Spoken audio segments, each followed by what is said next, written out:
democracy in character autocracy in practice ने practical ने मिले पीआरडी हुजिक लापगुमनी मैमना हाइवानी चीफ मिनिस्टर हाइवानी मोदी पावर लोन लौथोक्रे लोन ऑर्डर लौथोक्रे अदो इंटरनेट हांगबसिना कई कौगेबु असे डेमोक्रेसी की अवांग थाकने अदि हाइनिंगबा ngangningba punumo internet duda paw phone no meba man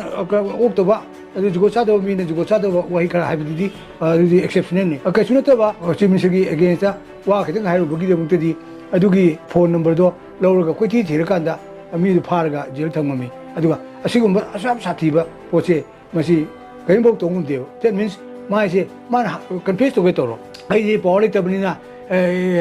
Manipur की इमाई बेन इपाई चा इसी नौ पुनमा आयु पाई लेते CBI से इन्वेस्टिगेशन दा चुम्न तवे है ना कोई खलम में अदुबु मणिपुर ददी सुन नत्रे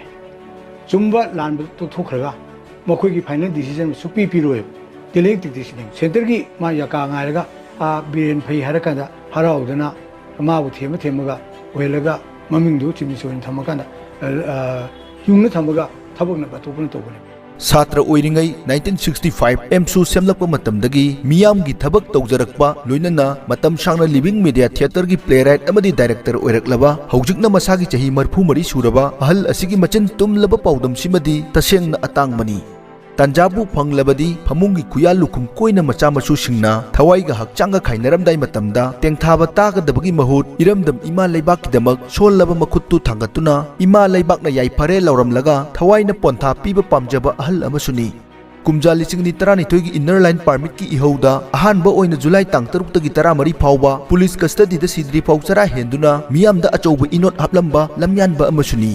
तौगी मसुंग ओइदा पादबा मतमदुगी सरकार की उच्च चाइबा रिजोल्यूशन अमना खोंजंग अदुबु लुचिंगलिबा ऑर्गेनाइजेशन अदुबु पंगथाहंदुना अहल अदुबुसु निंगबा कायहनखि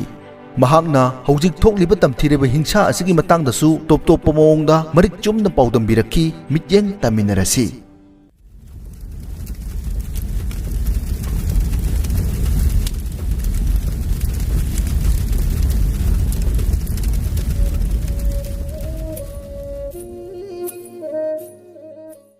अहानबमक्तदा अचिनबा कया कायथोकपिदुना आरके प्रोडक्शन दा मतम पिबिबगिदमक पाबुंगबु थाकाचरी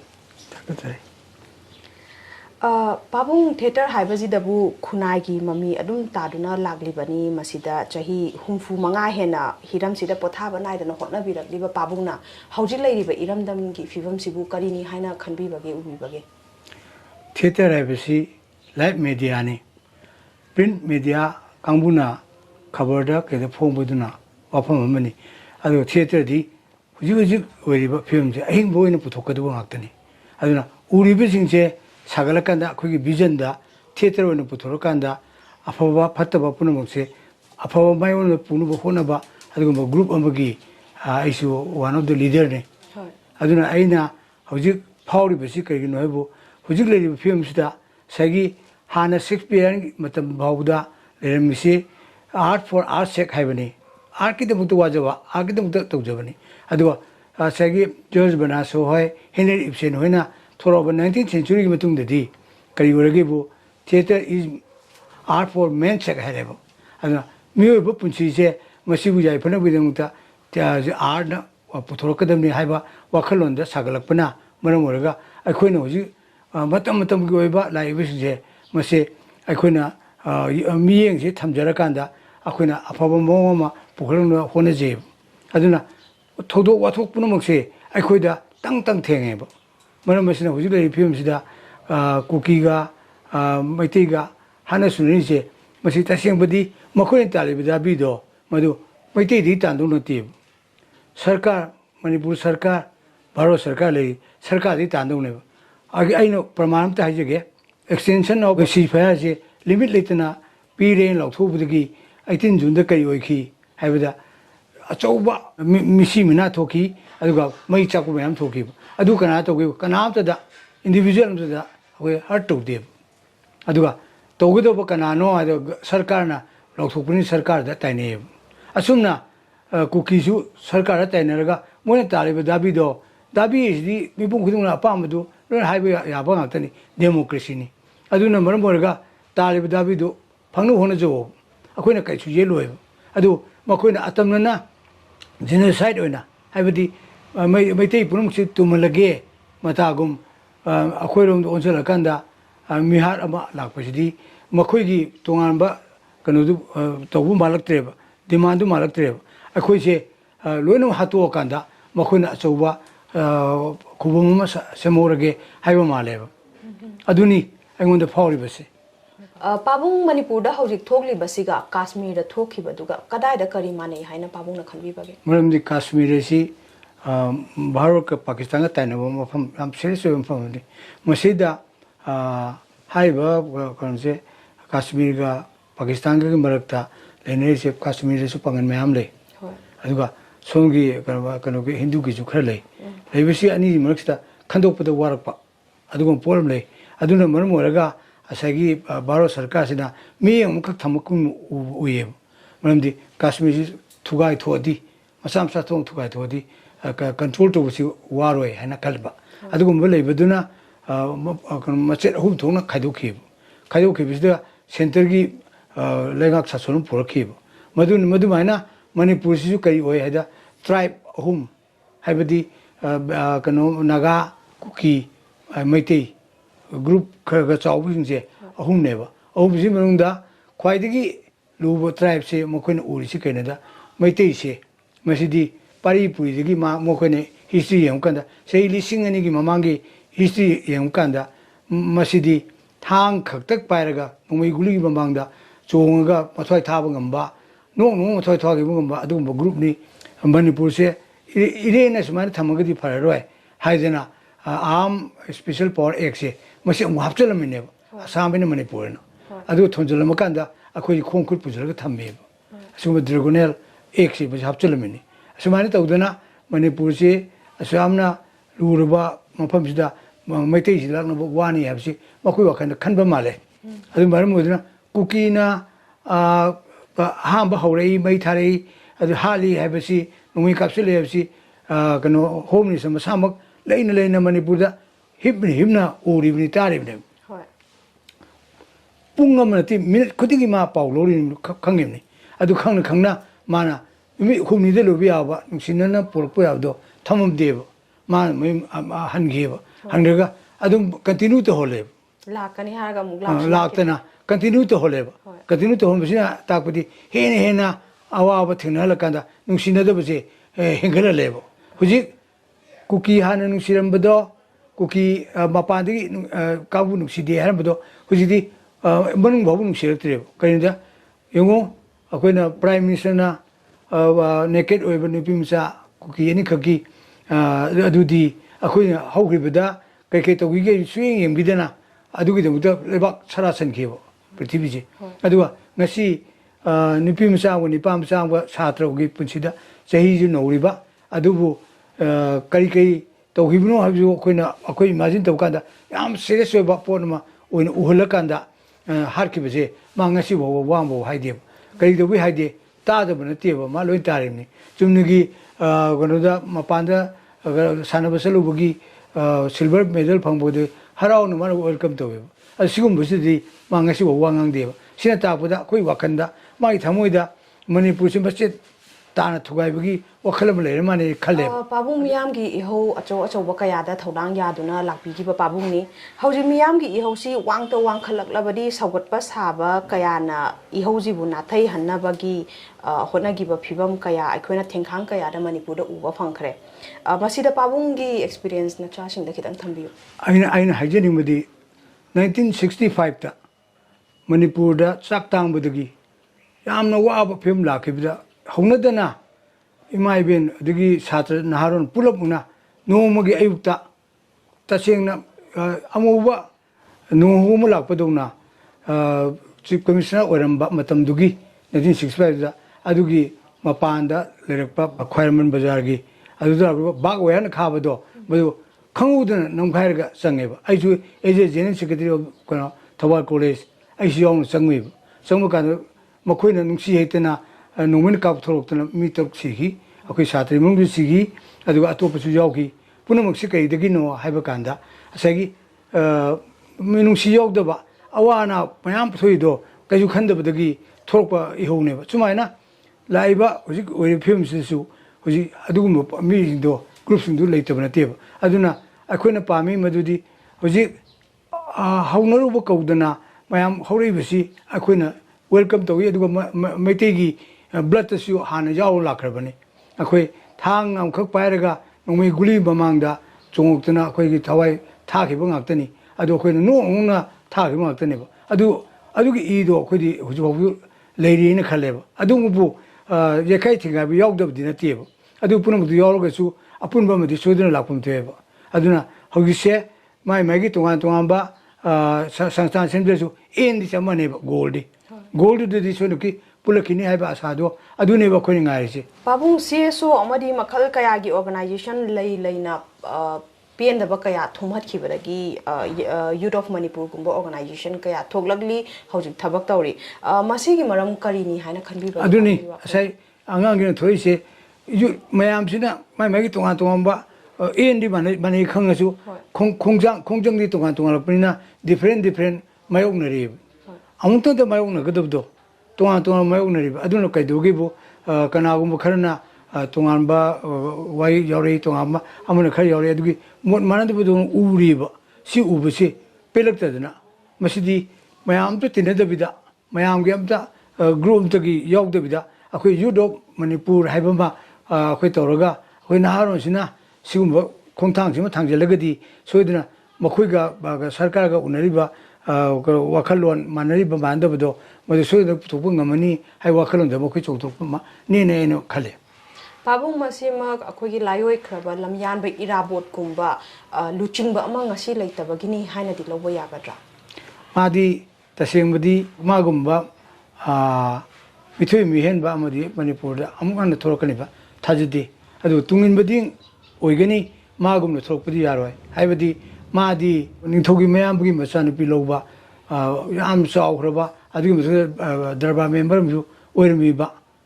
ꯑꯗꯨ ꯆꯥꯎꯈ꯭ꯔꯕ ꯃꯤꯗꯨꯅ ꯉꯁꯥꯏ ꯃꯔꯩꯕꯥꯛ ꯃꯔꯝꯗꯝꯕꯨ ꯅꯨꯡꯁꯤꯕꯅ ꯍꯦꯜꯂꯦ ꯍꯥꯏꯅ ꯍꯨꯟꯗꯣꯛꯑꯝꯃꯒ ꯃꯤꯔꯣꯜ ꯑꯣꯏꯅ ꯆꯠꯈ꯭ꯔꯤꯕꯅꯤ ꯑꯗꯨꯅ ꯃꯥꯒꯨꯝꯕꯒꯤ ꯋꯥꯈꯜꯂꯣꯟꯁꯤꯗꯤ ꯑꯩꯈꯣꯏꯅ ꯌꯧꯕ ꯉꯝꯃꯔꯣꯏ ꯑꯗꯨꯒ ꯃꯥꯒꯤ ꯄꯥꯟꯗꯝꯁꯤꯃ ꯌꯧꯉꯝꯅꯕ ꯍꯣꯠꯅꯕꯗꯤ ꯑꯩꯈꯣꯏ ꯍꯣꯠꯅꯗꯕ ꯌꯥꯗꯦ ꯑꯁꯤꯅꯤ ꯂꯩꯔꯤꯁꯦ ꯄꯥꯕꯨꯡ ꯍꯧꯖꯤꯛ ꯂꯩꯔꯤꯕ ꯏꯔꯝꯗꯝꯒꯤ ꯐꯤꯕꯝꯁꯤꯗ PR ꯂꯥꯛꯄꯒꯤ ꯐꯤꯕꯝ ꯄꯥꯕꯨꯡꯅ ꯎꯕꯤꯕ꯭ꯔꯥ ꯂꯥꯛꯇꯥꯔꯒꯗꯤ ꯀꯔꯤ ꯐꯤꯕꯝ ꯂꯩꯕ ꯌꯥꯏ ꯑꯗꯨꯒ ꯃꯁꯤꯗ ꯁꯦꯟꯇꯔꯒꯤ ꯏꯅꯤꯁꯤꯌꯦꯇꯤꯚ ꯀꯔꯤ ꯎꯕꯤꯕꯒꯦ PRꯗꯤ ꯍꯧꯖꯤꯛ ꯂꯥꯛꯄꯒꯨꯝꯕꯅꯤ ꯃꯌꯥꯝꯅ ꯍꯥꯏꯕ ꯋꯥꯅꯤ ꯆꯤꯐ ꯃꯤꯅꯤꯁꯇꯔ ꯍꯥꯏꯕ ꯋꯥꯅꯤ ꯃꯉꯣꯟꯗꯒꯤ ꯄꯋꯥꯔ ꯂꯣꯏ ꯂꯧꯊꯣꯛꯈ꯭ꯔꯦꯕ ꯂꯣꯏꯅ ꯑꯣꯔꯗꯔ ꯂꯧꯊꯣꯛꯈ꯭ꯔꯦꯕ ꯂꯣꯏꯅ ꯑꯣꯔꯗꯔ ꯂꯧꯊꯣꯛꯈ꯭ꯔꯕꯕꯨ PR ꯂꯩꯇꯕꯒꯨꯝꯅꯦ ꯍꯥꯏꯅ ꯑꯩꯈꯣꯏꯅ ꯂꯧꯕ ꯌꯥꯄꯣꯠꯇꯦ ꯃꯅꯨꯡꯗ PR ꯂꯩꯕꯒꯨꯝꯅꯦ ꯃꯥ ꯁꯛꯇꯝꯗꯕꯨ ꯃꯥ ꯎꯕ ꯀꯦꯌꯥꯔ ꯇꯦꯀꯔꯒꯨꯝꯕꯅꯤ ꯃꯥ ꯍꯧꯖꯤꯛ ꯑꯣꯏꯔꯤꯁꯦ PR ꯂꯩꯔꯁꯨ ꯀꯦꯌꯥꯔ ꯇꯦꯀꯔ ꯑꯃ ꯂꯩꯅꯦꯕ ꯑꯗꯨꯃꯥꯏꯅ ꯂꯩꯕꯅꯦꯕ ꯑꯗꯨ ꯀꯦꯌꯥꯔ ꯇꯦꯀꯔ ꯑꯣꯏꯕꯅꯤ ꯃꯥꯅ ꯍꯥꯏꯗꯣꯛꯅꯤꯡꯗꯕ ꯋꯥꯅꯤ ꯃꯥꯒꯤ ꯊꯃꯣꯏꯗꯁꯨ ꯑꯗꯨꯝ ꯐꯥꯎꯔꯝꯒꯅꯤ ꯈꯜꯂꯤ ꯃꯥ ꯂꯥꯏꯔꯤꯛ ꯂꯥꯏꯁꯨ ꯍꯩꯕ ꯅꯨꯄꯥꯅꯤ ꯑꯗꯨꯒ ꯄꯣꯂꯤꯇꯤꯛꯁ ꯈꯔ ꯇꯧꯖꯔꯕꯅꯤ ꯑꯗꯨꯒ ꯃꯥꯅ ꯀꯩꯒꯤ ꯈꯪꯉꯣꯏꯗꯣꯏꯅꯣ ꯑꯩꯈꯣꯏꯗꯤ ꯈꯪꯉꯦꯕ PR ꯂꯩꯕꯒꯨꯝꯕꯅꯤ ꯃꯥꯅ ꯉꯁꯥꯏꯒꯤ ꯂꯣ ꯑꯦꯟ ꯑꯣꯔꯗꯔꯁꯤ ꯃꯉꯣꯟꯗ ꯁꯨꯛꯂꯩ ꯂꯩꯇ꯭ꯔꯕꯅꯦꯕ ꯒꯕꯔꯅꯔꯅ ꯁꯥꯟꯅꯈ꯭ꯔꯕꯅꯦꯕ ꯒꯕꯔꯅꯔꯁꯤꯗꯤ ꯀꯦꯕꯤꯅꯦꯠꯅ ꯄꯤꯔꯤꯕ ꯗꯤꯁꯤꯖꯟꯗꯣ ꯃꯗꯨꯗ ꯃꯥꯅ ꯑꯃꯨꯛ ꯀꯩꯅꯣ ꯌꯥꯗꯦꯅ ꯍꯟꯗꯛꯄ ꯑꯃꯨꯛ ꯃꯊꯪꯗ ꯑꯃꯨꯛ ꯌꯥꯗꯕ ꯌꯥꯔꯣꯏꯕ ꯃꯇꯝ ꯑꯃꯗ ꯑꯩ ꯑꯃꯨꯛꯇꯪ ꯅꯤꯡꯁꯤꯡꯖꯒꯦꯀꯣ ꯑꯂꯤꯃꯨꯗꯤꯟ ꯃꯤꯁꯇꯔ ꯑꯂꯤꯃꯨꯗꯤꯟ ꯅ ꯆꯤꯐ ꯃꯤꯅꯤꯁꯇꯔ ꯑꯣꯏꯔꯤꯀꯥꯟꯗ MPPꯒꯤ ꯃꯇꯝꯗꯨꯗ ꯆꯤꯐ ꯃꯤꯅꯤꯁꯇꯔ ꯑꯣꯏꯔꯀꯥꯟꯗ ꯅꯣꯡꯃ ꯃꯥꯒ ꯌꯥꯝ ꯂꯨꯅ ꯇꯤꯟꯅꯕꯗꯒꯤ ꯆꯠꯃꯤꯟꯅꯕ ꯀꯥꯟꯗ ꯊꯧꯕꯥꯜꯗ ꯂꯝꯕꯤ ꯁꯦꯝꯃꯝꯃꯦꯕ ꯂꯝꯕꯤ ꯁꯦꯝꯕꯗꯣ ꯄꯩꯁꯥꯁꯤ ꯀꯃꯥꯏꯅ ꯇꯧꯕꯅꯣ ꯁꯤꯗꯤ ꯀꯃꯥꯏꯅ ꯇꯧꯕꯅꯣ ꯀꯔꯤꯅꯣ ꯍꯥꯏꯕ ꯄꯩꯁꯥ ꯀꯩꯅꯣ ꯑꯩꯅ ꯄꯤꯗꯣꯔꯤꯕ ꯄꯩꯁꯥ ꯑꯩ ꯀꯩꯅꯣ ꯆꯤꯐ ꯃꯤꯅꯤꯁꯇꯔꯅꯤ ꯃꯅꯤꯄꯨꯔꯒꯤ ꯑꯗꯨ ꯁꯦꯟꯇꯔꯅ ꯄꯩꯁꯥ ꯄꯤꯔꯛꯇ꯭ꯔꯗꯤ ꯁꯦꯟꯇꯔꯅ ꯄꯩꯁꯥ ꯄꯤꯕ ꯀꯩ ꯗꯔꯀꯥꯔ ꯂꯩꯒꯦ ꯑꯩ ꯁꯦꯟꯇꯔꯒꯤ ꯃꯈꯥꯗ ꯑꯩ ꯀꯩꯒꯤ ꯂꯩꯗꯣꯏꯅꯣ ꯑꯩꯗꯤ ꯃꯅꯤꯄꯨꯔ ꯏꯃꯥ ꯂꯩꯕꯥꯛꯁꯤ ꯁꯦꯝꯕꯗ ꯑꯩꯒꯤ ꯔꯥꯏꯠ ꯂꯩ ꯑꯗꯨꯅ ꯑꯩꯅ ꯇꯧꯅꯤꯡꯕ ꯇꯧꯒꯗꯕꯅꯤ ꯃꯔꯝꯗꯤ ꯂꯩꯕꯥꯛꯀꯤ ꯃꯤꯌꯥꯝꯒꯤ ꯅꯨꯡꯉꯥꯏꯅꯕꯒꯤꯗꯃꯛꯇ ꯇꯧꯔꯝꯃꯒ ꯑꯩ ꯁꯤꯈ꯭ꯔꯗꯕꯅꯤ ꯀꯩꯅꯣ ꯑꯗꯨꯒꯤꯗꯃꯛꯇ ꯀꯔꯤ ꯈꯟꯅꯤꯡꯉꯥꯏ ꯂꯩꯒꯦ ꯍꯥꯏꯅ ꯈꯨꯝꯈꯤꯕ ꯑꯗꯣ ꯄꯋꯥꯔꯁꯦ ꯑꯗꯨꯅ ꯁꯦꯟꯇꯔꯒꯤ ꯃꯥ ꯌꯥꯀꯥ ꯉꯥꯏꯔꯒ ꯕꯤꯔꯦꯟ ꯐꯩ ꯍꯥꯏꯔꯀꯥꯟꯗ ꯍꯔꯥꯎꯗꯅ ꯃꯥꯕꯨ ꯊꯦꯝꯃꯒ ꯑꯣꯏꯍꯜꯂꯒ ꯃꯃꯤꯡꯗꯨ ꯆꯤꯐ ꯃꯤꯅꯤꯁꯇꯔ ꯑꯣꯏꯅ ꯊꯝꯃꯀꯥꯟꯗ ꯌꯨꯡꯅ ꯊꯝꯃꯒ ꯊꯕꯛꯅ ꯑꯇꯣꯞꯄꯅ ꯇꯧꯕꯅꯦꯕ ꯁꯤꯅꯤ ꯑꯗꯨꯅ ꯁꯤ ꯇꯧꯕ ꯀꯥꯟꯁꯤꯗ ꯍꯧꯖꯤꯛꯁꯦ ꯃꯈꯣꯏꯅ ꯇꯥꯟꯅꯔꯨꯕ ꯀꯥꯟꯗ ꯅꯦꯒꯦꯇꯤꯚ ꯑꯣꯏꯔꯛꯇꯅ ꯅꯠꯇ꯭ꯔꯒ ꯄꯣꯖꯤꯇꯤꯚ ꯑꯣꯏꯔꯛꯇꯅ ꯔꯤꯖꯥꯏꯟ ꯇꯧꯔꯦ ꯍꯥꯏꯔꯣ ꯔꯤꯖꯥꯏꯟ ꯇꯧꯔꯦ ꯍꯥꯏ ꯀꯥꯟꯗ PR ꯊꯝꯃꯅꯦꯕ ꯉꯁꯥꯏ ꯊꯝꯃꯝꯃꯤꯕ PRꯗꯨꯅ ꯏꯟꯄ꯭ꯔꯦꯛꯇꯤꯀꯦꯜ ꯑꯣꯏꯅ ꯎꯠꯇ꯭ꯔꯁꯨ ꯑꯗꯨꯒ ꯀꯦꯔꯦꯛꯇꯔ ꯑꯣꯏꯅ ꯂꯩꯕꯗꯣ ꯄ꯭ꯔꯦꯛꯇꯤꯀꯦꯜ ꯑꯣꯏꯔꯛꯑꯅꯦꯕ PR ꯊꯝꯃꯦꯅ ꯑꯗꯨ ꯊꯝꯃꯀꯥꯟꯗꯗꯤ ꯀꯔꯤꯒꯨꯝꯕ ꯄꯋꯥꯔ ꯂꯩꯔꯔꯣꯏꯕ ꯑꯗꯨꯗ ꯑꯩꯈꯣꯏꯅ ꯈꯜꯂꯤꯁꯦ ꯍꯥꯏꯒꯨꯝꯕꯗ ꯑꯩꯈꯣꯏꯒꯤ ꯀꯩꯅꯣ ꯀꯥꯁꯃꯤꯔꯗꯧꯅ ꯃꯅꯤꯄꯨꯔꯁꯦ ꯇꯣꯈꯥꯏ ꯇꯣꯈꯥꯏ ꯊꯝꯃꯝꯃꯒ ꯆꯈꯥꯏꯔꯝꯒꯗꯧꯔꯤꯕ꯭ꯔꯥ ꯍꯥꯏꯕ ꯄꯨꯛꯅꯤꯡꯁꯤꯗ ꯆꯤꯡꯅꯗꯕ ꯉꯝꯗꯦꯕ ꯄꯥꯕꯨꯡ ꯍꯟꯗꯛꯇ 6 of Julyꯗ ꯃꯥꯡꯈꯤꯕ ꯑꯉꯥꯡ ꯑꯅꯤ ꯇꯥꯡ 9ꯗꯅ ꯑꯃꯨꯛ ꯂꯩꯈꯤꯗ꯭ꯔꯦ ꯍꯥꯏꯕꯒꯤ ꯐꯣꯇꯣ ꯑꯃꯁꯨ ꯀꯟꯅ ꯚꯥꯏꯔꯦꯜ ꯆꯠꯂꯛꯂꯤ ꯏꯆꯥ ꯂꯤꯟꯊꯣꯏꯉꯝꯕꯤ ꯑꯃꯗꯤ ꯏꯆꯥ ꯍꯦꯃꯥꯟꯖꯤꯠ ꯑꯅꯤꯒꯤ ꯂꯩꯈꯤꯗꯕꯒꯤ ꯃꯇꯥꯡꯁꯤꯗ ꯍꯧꯖꯤꯛ ꯀꯦꯁꯄꯨꯗꯤ CBIꯗ ꯁꯤꯟꯅꯈ꯭ꯔꯦꯅ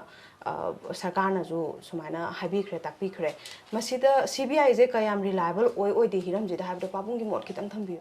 CBIꯁꯦ ꯏꯟꯚꯦꯁꯇꯤꯒꯦꯁꯟꯗ ꯆꯨꯝꯅ ꯇꯧꯋꯦ ꯍꯥꯏꯅ ꯑꯩꯈꯣꯏ ꯈꯜꯂꯝꯃꯤ ꯑꯗꯨꯕꯨ ꯃꯅꯤꯄꯨꯔꯗꯗꯤ ꯁꯨꯡꯅ ꯅꯠꯇ꯭ꯔꯦ ꯆꯨꯝꯕ ꯂꯥꯟꯕ ꯇꯣꯛꯊꯣꯛꯈ꯭ꯔꯒ ꯃꯈꯣꯏꯒꯤ ꯐꯥꯏꯅꯦꯜ ꯗꯤꯁꯤꯖꯟ ꯁꯨꯛꯄꯤ ꯄꯤꯔꯣꯏꯕ ꯗꯤꯂꯦꯌꯤꯡ ꯇꯦꯛꯇꯤꯛꯁꯤꯅꯦ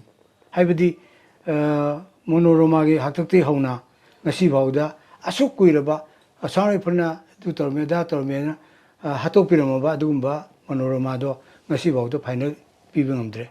ꯑꯗꯨꯒ ꯑꯃꯅ ꯔꯕꯤꯅꯥꯒ ꯁꯟꯖꯤꯀꯒꯤ ꯃꯇꯥꯡꯗ ꯀꯩꯅꯣ ꯍꯨꯕꯤꯜꯗꯥꯔꯅ ꯆꯣꯡꯊꯣꯔꯛꯀꯥꯟꯗ ꯑꯩ ꯁꯤ ꯆꯨꯝꯃꯦꯅ ꯀꯟꯐꯥꯔꯝ ꯇꯧꯔꯐꯥꯎꯗ ꯉꯁꯤꯐꯥꯎꯗ ꯐꯥꯏꯅꯦꯜ ꯑꯣꯏꯕ ꯉꯝꯗꯦꯕ ꯑꯗꯨꯅ ꯇꯥꯛꯄꯗꯤ ꯗꯤꯂꯦꯌꯤꯡ ꯇꯦꯛꯇꯤꯛꯁꯤꯅꯦ ꯗꯤꯂꯦ ꯇꯧ ꯂꯩꯈ꯭ꯔꯗꯧꯅꯤ ꯑꯁꯣꯝꯗꯒꯤ ꯍꯣꯝ ꯃꯤꯅꯤꯁꯇꯔꯅ ꯊꯥꯔꯛꯏꯕꯁꯦ CBI ꯊꯥꯔꯛꯏꯁꯦ ꯇꯧꯁꯟꯅꯔꯤꯅꯦꯕ ꯍꯥꯏꯗꯤ ꯑꯗꯨꯒꯨꯝꯕꯒꯤ ꯂꯦꯡꯊꯤ ꯄ꯭ꯔꯣꯁꯦꯁꯇꯣ ꯇꯧꯔꯀꯥꯟꯗ ꯗꯤꯂꯦ ꯇꯧꯔꯒ ꯄ꯭ꯔꯖꯥ ꯃꯌꯥꯝꯕꯨ ꯏꯪꯊꯍꯜꯂꯒ ꯃꯗꯨꯗ ꯃꯇꯝ ꯂꯦꯜꯍꯟꯕꯒꯤ ꯑꯗꯨꯒ ꯀꯨꯀꯤ ꯍꯧꯖꯤꯛꯁꯨ ꯀꯨꯀꯤ ꯀꯥꯞꯄꯤꯁꯦ ꯀꯩꯗꯧ ꯉꯝꯃꯤꯒꯦꯕ ꯑꯗꯣ ꯀꯔꯤꯒꯨꯝꯕ ꯇꯧ ꯉꯝꯗꯦ ꯑꯩꯈꯣꯏꯅ ꯄꯥꯝꯃꯤꯗꯤ ꯍꯥꯏꯔꯤꯕ ꯑꯉꯥꯡ ꯑꯅꯤꯁꯤꯅ ꯇꯥꯡ 6ꯇ ꯃꯥꯡꯈꯤꯕꯒꯤ ꯇꯥꯡ 9ꯗ ꯄꯥꯎ ꯐꯪꯉꯁꯨ 9ꯗꯨꯗ ꯐꯣꯔꯁ ꯊꯥꯖꯤꯟꯈꯤ ꯌꯥꯔꯦꯕ ꯊꯥꯖꯤꯜꯂꯒ ꯀꯣꯏꯊꯤ ꯊꯤꯕ ꯃꯇꯝꯗ ꯅꯩ ꯊꯤꯕ ꯀꯥꯟꯗ ꯃꯈꯣꯏ ꯐꯪꯉꯝꯒꯅꯦꯕ ꯁꯤꯔꯁꯨ ꯐꯪꯕ ꯌꯥꯏ ꯍꯤꯡꯅ ꯐꯪꯕ ꯌꯥꯏ ꯃꯗꯨꯅ ꯋꯥꯐꯝ ꯑꯃꯅꯤ ꯑꯗꯨꯒ ꯑꯩꯈꯣꯏꯅ ꯏꯃꯥꯖꯤꯟ ꯇꯧꯔꯤꯕ ꯌꯥꯝꯅ ꯑꯣꯠꯅꯩꯕꯒꯤ ꯋꯥꯐꯝ ꯂꯥꯛꯏꯁꯦ ꯃꯁꯤ ꯃꯇꯝ ꯐꯪꯉꯝꯃꯣꯏꯕ ꯀꯩꯁꯨ ꯅꯠꯇꯕ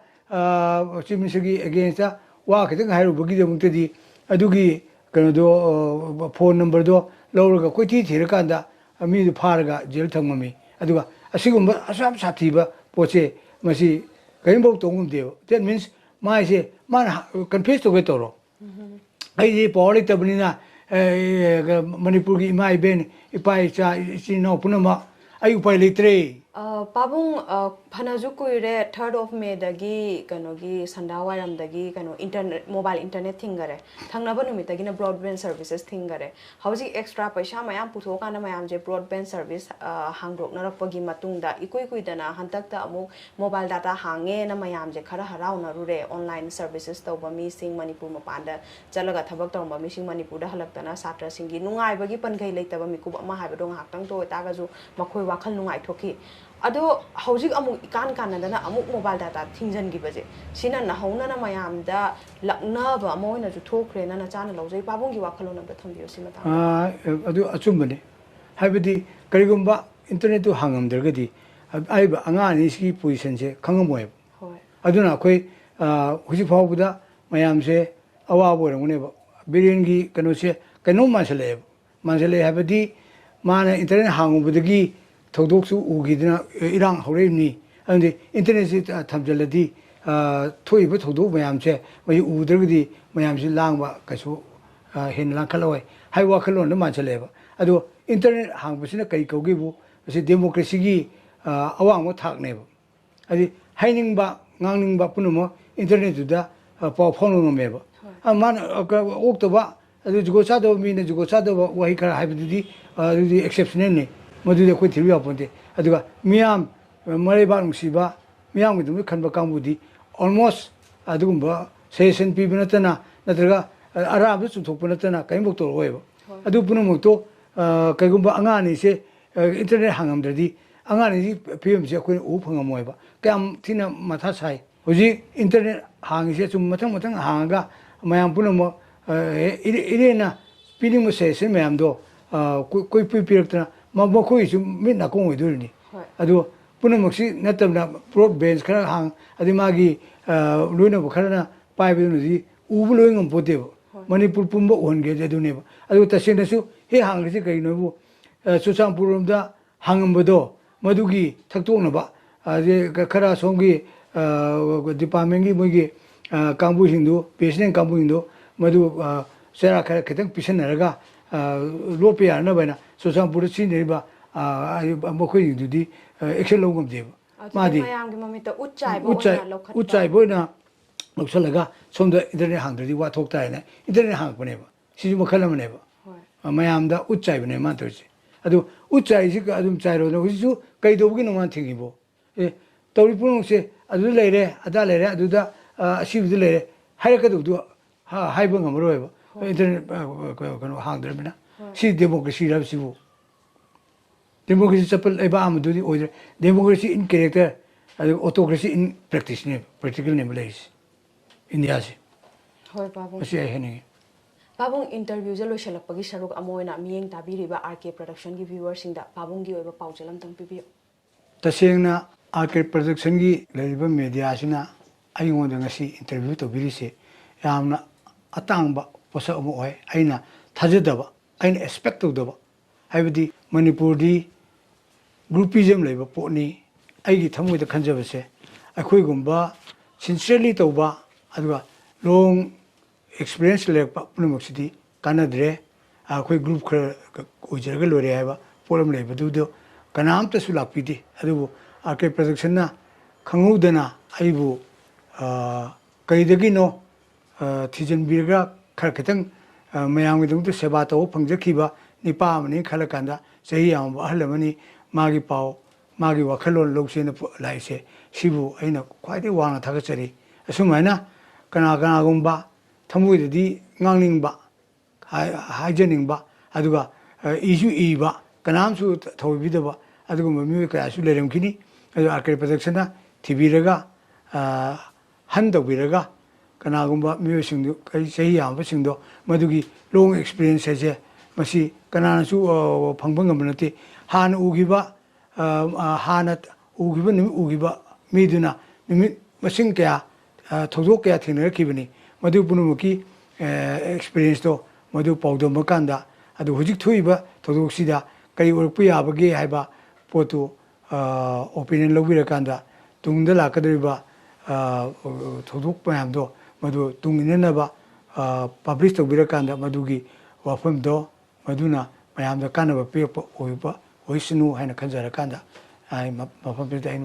नकोइ मयामबु याम नुसिना साना खंजरी ngasigidamakta ni matang asida tension jari mityeng tabiriba pumnamakpu RK production gi maikai dagi thagat jari